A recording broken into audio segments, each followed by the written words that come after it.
భారతదేశ ప్రధాని నరేంద్ర మోడీ ఇచ్చిన పిలుపు మేరకు తల్లికి వందనం కార్యక్రమంలో భాగంగా గొల్లప్రోలు నగర పంచాయతీలో బీజేపీ గొల్లప్రోలు పట్టణ అధ్యక్షులు చిట్టా మధు ఆధ్వర్యంలో మొక్కలు నాటే కార్యక్రమం నిర్వహించారు. ఈ కార్యక్రమానికి బీజేపీ రాష్ట్ర మీడియా ప్రతినిధి పెద్దిరెడ్డి రవికిరణ్, కాకినాడ జిల్లా ప్రధాన కార్యదర్శి గండి కొండలరావు ముఖ్య అతిథిగా హాజరయ్యారు.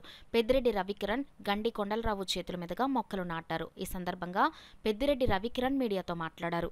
దేశవ్యాప్తంగా పిలుపునిచ్చిన అందులో భాగంగా గత 2-3 వారాలుగా దేశంలో అనేక చోట్ల ఇలాగే మొక్కలు నాటే కార్యక్రమం జరుగుతుంది. అందుకని దానిలో భాగంగా ఈరోజు పిఠాపురం నియోజకవర్గం గొల్లప్రోలు మా మున్సిపాలిటీ పరిధిలో మా అధ్యక్షుడు మధు గారు, మా జిల్లా ప్రధాన కార్యదర్శి కొండలరావు గారు పెద్దల ఆధ్వర్యంలో ఈరోజు ఇక్కడ మొక్కలు నాటుతున్నాం. సో ప్రతి ఒక్కరూ దీన్ని స్ఫూర్తిగా తీసుకొని మీ ఇళ్ళలో కూడా మొక్కలు నాటి ఆ మొక్కని పరిరక్షించుకునే విధంగా మీ తల్లి పేరు మీద ఆ మొక్కని అక్కడ ప్రతిష్ఠించి మరి దాన్ని సంరక్షించే విధంగా, తద్వారా పర్యావరణాన్ని, ప్రకృతి విపత్తుల్ని దూరం చేసే విధంగా, పర్యావరణాన్ని పరిరక్షించే విధంగా, ప్రకృతి విపత్తులు దూరం చేసే విధంగా ప్రతి ఒక్కరూ ప్రధానమంత్రి నరేంద్ర మోడీ గారు ఇచ్చిన పిలుపులో మరి భాగం కావాలని కోరుకుంటూ ధన్యవాదాలు.